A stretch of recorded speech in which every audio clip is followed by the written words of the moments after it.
bismillaahi raxmaani raxiim kulan wanaagsan kusoo dhowaada qodobada ugu waaweyn wararka soomaalida iyo caalamka waxaana idiin haynaa wafdi si qarsoodiya ku yimid magaalada muqdisho maanta oo axad ahayd kana yimid dowladda Kenya bahdilka lagu sameeyay Soomaaliya maxay ka dhigneed wafdigaas maanta la soo diray warbixin ayaan idiin haynaa xildhibaanadii Kenyaanka ah ee dhawaan yimid magaalada muqdisho ugu dambeyn go'aan ay gaareen waliba warqad ay u qoreen gudoomiyaha baarlamaanka Kenya maxay ku saabsaneed warqadaas warbixin ayaan idinkaga haynaa qarax la fashiliyay magaalada Beledweyne ee caasimadda gobolka Hiiraan ciidamada ammaanka sidee bay ku suurta gashay in qaraxaas ay gacanta ku dhigaan warbixin ayaan iyana idinkaga haynaa qodobada kale ee aad ku daawan doontaan wararka maanta waxaa ku jiri doona ciisadii ugu dambeeyay Jubbaland iyo Axmed Madoobe oo lacag faraqay markan waxaan kaloo idin haynaa hadduu Ilaahay raali ka noqdo maxkamadda ciidamada qalabka sida oo xukun dil ah ku riday mid ka mid ah hogaankii al-shabaab u qaabilsanaa dhinaca qaraxyo sameynta qodobka dibaddana hadduu Ilaahay raali ka noqdo waxaa ka mid ah 16 milyan ayaa la karantiilay dalka Talyaaniga markii laga helay cudurka coronaviruska u diyaar garooba qodobadaas oo faahfaahsan hadduu Ilaahay raali ka noqdo taariikhdu waxay ku beegan tahay 8 bisha 3 ee Maarso 2020 warkii oo fidsan wafdi ayaa si qarsoodiya u soo gaaray magaalada muqdisho waxaana la leeyahay wafdigan waxay bahdil durba ku sameeyeen qarannimada Soomaaliya waxaa wafdigan hogaaminayay Farid Matiyangi oo ah wasiirka arrimaha gudaha ee dalka Kenya ila madax bannaan ayaa wararka maanta waxay u sheegeen in madaxweynaha Kenya Uhuru Kenyatta uu ku soo wajahan yahay magaalada muqdisho wasiirka arrimaha gudaha ee Kenya iyo xubnaha kale ayaana maanta si kadis ah looga war helay duhurnimadii inay joogaan magaalada muqdisho oo diyaarad ay keentay halkaas oo la sheegay inay gogol xaar u sameynayaan wafdiga Kenyatta madaxweynaha dalka Maxamed Cabdullaahi Farmaajo ay la kulmeen wafdigan sida ila lagu kala soo yahay noo sheegeen waxaanay kala hadleen arrimaha xuduudda iyo xiisadda dagaal ee muddooyinkii dambe ka jirtay magaalada Mandera xogta aanu helayno oo dhanka filla Soomaaliya warar ka imaanaya ay xaqiijiyeen in wasiir janan markan ay u badan tahay in kiiskiisa go'aan laga gaaro taas oo Kenya ay qorsheynayso in wasiirkaas baxsadka ka ahaa dawladda gacanta loo soo geliyo iyadoo Kenya loo adeegsanayo ila muhiima ayaa sheegay in Cabdirashiid Janan uu hadda bilaabay inuu isaga baxo Mandera si aysan u qaban gacantana ugu dhigin dawladda Kenya ciidankeeda uuna diyaarsaday duulaan oo ciidan kii ugu qaban lahaa gobolka Gado deegaanada Jubbaland kol hore laga gacan bixiyay iyadoo arrimahaas ay jiraan ayaa haddana ila kale oo la helay waxay sheegeen in madaxweynaha Kenya Uhuru Kenyatta uu bahdil ku sameeyay wafdiga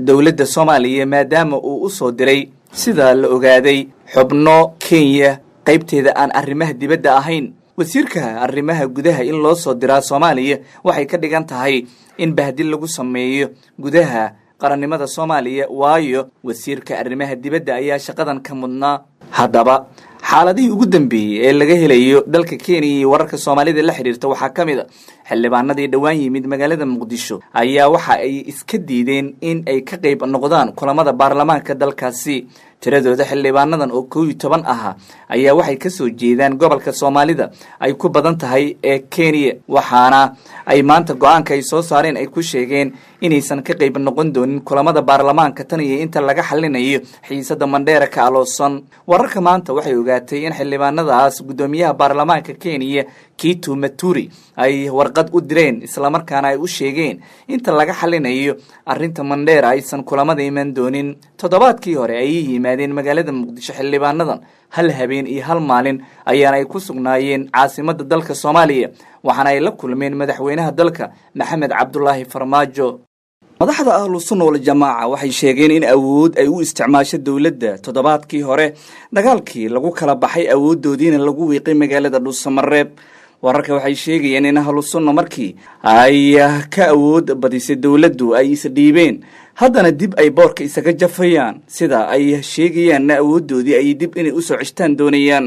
Sheekh Maxamed Shaakir Cali Xasan iyo Macallin Maxamuud Sheekh Xasan Faarax ayaa maanta diyaarad gaar ah waxay ka qaaday Garowe caasimadda Puntland waxaana la geeyay magaalada Nairobi caasimadda dalka Kenya waxa uu soo saaray Sheekh Shaakir markii ay Nairobi tageen warqad uu kaga hadlay dagaalkii xarunta Inji ka dhacay 9 cisho ka hor isagoona eedeen kala dulacay dawladda Soomaaliya warqadda sheekh shaakir uu soo saaray waxaa lagu sheegay in ra-iisul wasaare Kheyre uu amray qofkii gala xarunta inji in la dilo si markaas dhiigga culimada loo banaysto isagoo sheegay in xasuuqii ahlu sunna ay farxad gelisay al-shabaab oo xitaa xaflada dabaaldegyo ah qabsaday shabaabka sida sheekh shaakir uu yiri sheekh maxamed shaakir cali xasan ayaa hoosta ka xariiqay in ay Turkiga iyo Mareykanka ciidamo si gaar ah u tababareen ka qayb galeen dagaalkii ka dhacay xarunta inji Dhuusamareeb hubkii argagixisada loogu talagalay iyagana lagu tijaabiyay madaxda al-sunna waxay beesha caalamka ka codsadeen inay indhaha ka fiirsan dhibaatada iyo xadgudubka indha la'aanta ah oo ay dawladda Soomaaliya ka wado qaybo kamid ah gobolada dalka waxaana la soo sheegaya in arintaas ay u muuqato mar kale in ay ahlu sunna rabto awoodoodii inay dib ku soo celiso dadka qaar waxay sheegeen in ay ahlu sunna xaniye qabasho ku sameynayso dawladda federaalka oo ay ciidamadeeda mar kale inay dib boorka kaga jafto ay doonayso ahlu sunna waxay xitaa soo bandhigeen siriq ah in ay ka warheleen qorshe ay dawladda federaalka ku amartay sidii loo ciribtiri lahaa cid waliba oo siyaasad ahaan ka soo horjeeda hubkaas sida daran wax u gumaadana lagu tijaabinayo loona adeegsanayo siyaasad ahaan dadka dawladda ka soo horjeeda iyo maamul goboleedyada dalka ciidamada ammaanka ayaa waxay ka hortageen magaalada Beledweyne ee caasimadda gobolka Hiiraan weerar la sheegay in qarax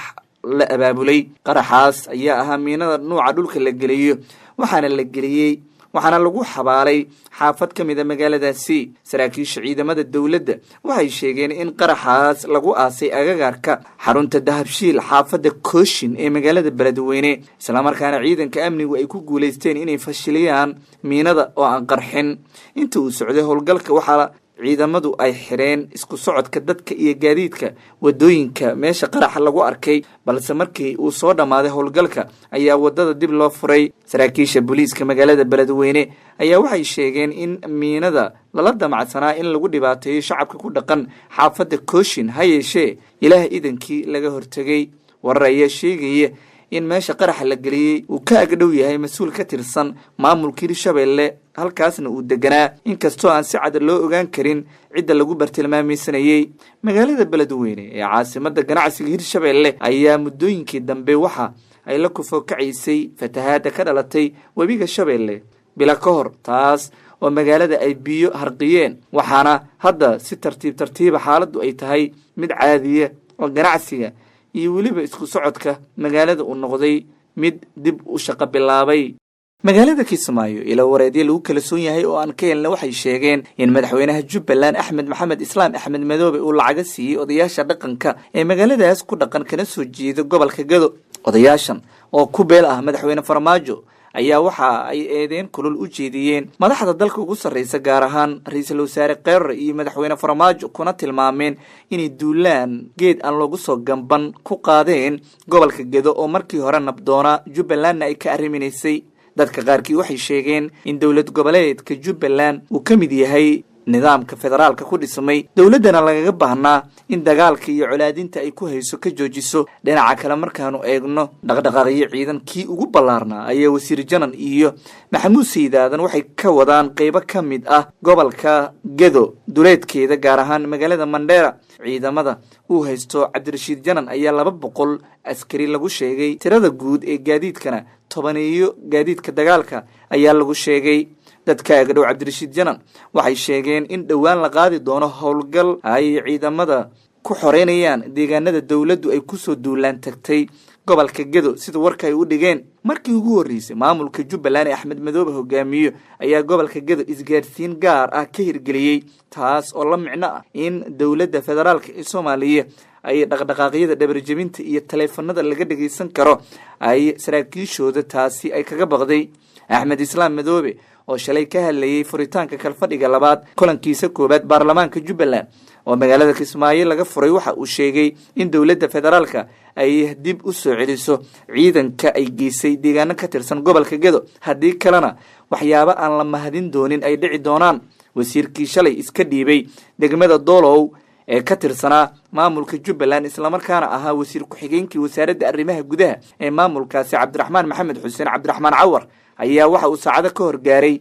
magaalada Beled Xaawo ee gobolka Gado halkaas oo saraakiisha iyo mas'uuliyiinta gobolka Gado ay ku sugan yihiin dagaal ayaa mar kale ka dhex qarxay maamulka Somaliland iyo waliba xafiiska UNSOM ee qaramada midoobay. xukuumadda Somaliland waxay shaacisay in wakiilka xogayaha guud ee qaramada midoobay ee Soomaaliya James Swan uu ka shaqeynayo nidaamka doorashooyinka Soomaaliya ay ku jirto Somaliland. wasiirka warfaafinta maamulkaas ahna afhayeenka xukuumadda Saleebaan Yuusuf Cali Koore ayaa soo saaray warmurtiyeed uu kaga jawaab celiyay kuna cambaareeyay qorshahaas. xukuumadda jamhuuriyadda Somaliland ayaa lagu yiri qoraal soo baxay in ay iftiiminayso sida qotada dheer ay uga xun tahay warmurtiyeedkii dhawaan uu soo saaray wakiilka guud ee arrimaha Soomaaliya qaramada midoobay Mr James Swan oo sheegay in xafiiskiisu ka shaqeynayo qorshaha geedi socodka nidaamka doorashooyinka Soomaaliya oo Somaliland ay ku jirto. hadalkaas ma aha mid saameynaya xaqiiqada ka jirta jamhuuriyadda Somaliland, madax banaanideeda, siyaasadeeda iyo waliba nidaamkeeda dimuqraadiyadda ayaa lagu yiri warka Somaliland. qoraalka ayaa wasiir Koore waxa uu sidoo kale ku muujiyay in dhawaaqa ka soo yeeray wakiilka xogayaha guud ee qaramada midoobay uu ka hor imaanayo qaramada midoobay, taas oo ay daacad inay ka tahay siyaasadda mandiqada ay dhabar jabin ku tahay. Somaliland ayaa sheegtay in war-saxaafadeedkii James Swan ay u aragto daandaansi iyo faragelin uu ku sameynayo xornimada Somaliland iyo xukunka. waxa ay ku sheegeen hadalka wakiilka xogayaha guud ee qaramada midoobay ee arrimaha Soomaaliya waxa uu xushmad darro ku yahay waajibaadkii ay ahayd in qaramada midoobay ay garab istaagto nabadgelyada iyo xasiloonida mandiqada, ayuu yiri wasiirka warfaafinta Somaliland isagoo hadalkiisa ku soo gabagabeeyay in wasiir Koore ay James Swan leeyihiin ma wax yeeli doonto himilada laga qabay dib u bilaabista wadahadalada beesha caalamka ay doonaysay inay u qabto jamhuuriyadda Somaliland iyo midda Soomaaliya. waa sida warka lagu yiri. dhinaca kale qaramada midoobay waxay shaacisay arrimaha ku aadan dhibaatooyinka ay Soomaalidu la kulmaan haweenkooda. maanta maalinta caalamiga ah ee haweenka adduunka 8 Maarso ay ku beegan tahay. halku dhiga sanadkan maalinta caalamiga ah ee haweenka ayaa waxaan ahay jiilka sinaanta xaqiijinta xuquuqda haweenka ka hor doorashada Soomaaliya, ayuu yiri James Swan war uu soo saaray. wuxuuna ugu dambeyntii war-saxaafadeedkiisa ku yiri in haweenka si siman u helaan xuquuqda, fursadaha iyo ka qaybgalka siyaasadda waa astaan muhiim u ah xaqiijinta ajandaha horumarinta qaranka ee Soomaaliya. taas waxay ku iman kartaa oo kaliya tallaabo wadareed oo qaadan doonta dhammaan dadka oo ay ku jiraan kuwa talada dalka haya. maxkamadda ciidamada qalabka sida ee Soomaaliya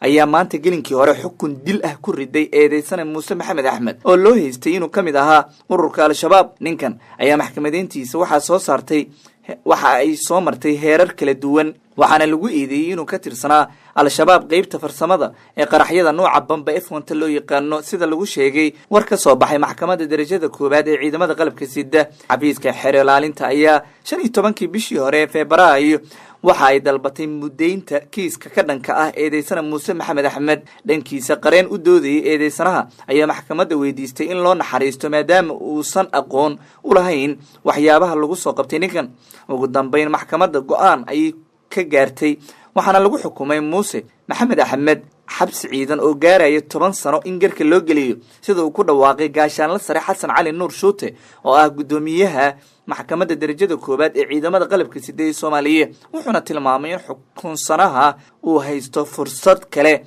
oo xukunka uga qaadan karo racfaan kadib 30 cisho. guud ahaan daawadayaal intaas ayaan ku soo gabagabeynayna wararka Soomaalida iyo caalamka. intaan wararkan oo kale dib isku arki doono. nabadgelyo.